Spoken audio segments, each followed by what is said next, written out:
Another fatal blow to Sussex. Queen jumped down Meghan's throat over tasting egg in a meal.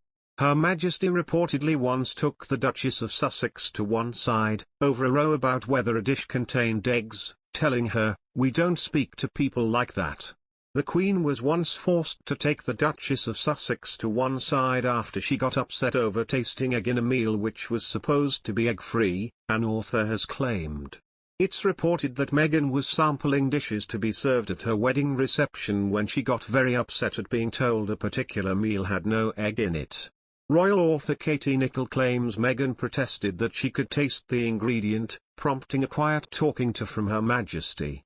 Meghan reportedly wanted an egg-free alternative for VIPs following strict diets to be able to enjoy.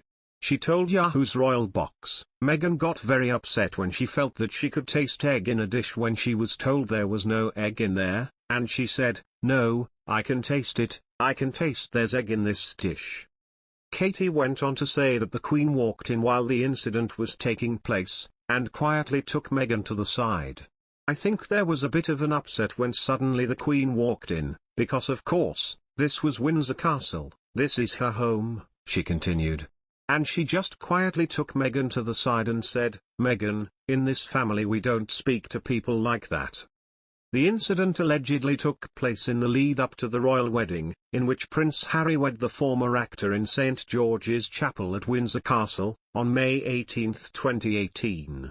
Just under 2 years later, the couple officially stepped down from their duties as senior members of the royal family, before moving to Canada, and then on to California, United States. The release of Harry's interview with Corden comes days before he and Meghan sit down for a prime-time interview with Oprah Winfrey. During the segment with Corden, in which the pair travel around Los Angeles on an open-top bus, Harry revealed he has watched The Crown, the popular drama that probes several reported fractures within the royal family. "I'm way more comfortable with The Crown than I am seeing the stories written about my family or my wife or myself," he said. "They don't pretend to be news, it's fictional," Harry added of the show, about which his fellow royals have generally been tight-lipped. "But it's loosely based on the truth. Of course it's not strictly accurate, but it gives you a rough idea about what that lifestyle, what the pressures of putting duty and service above family and everything else, what can come from that." Harry and Meghan have been mired in a long-running war of words and lawsuits with a large portion of the tabloid media, fighting multiple legal cases against publications and photo agencies that had printed details of their private lives. Earlier this month, Meghan won a privacy claim against the publishers of the Mail on Sunday after they published a letter she sent her father, and launched a stinging rebuke to dehumanizing media organizations after the verdict, saying the damage they have done and continue to do runs deep. "Harry, we've Zoomed the Queen a few times." Harry told Corden his life with Meghan in LA will be a slightly different version, but a continuation, of what we were doing back in the UK anyway.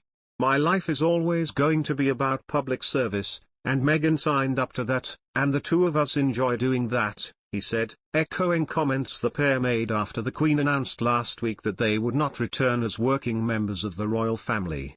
At the time, their statement insisted that service is universal was read by many as a rejection of the Queen's framing of their departure.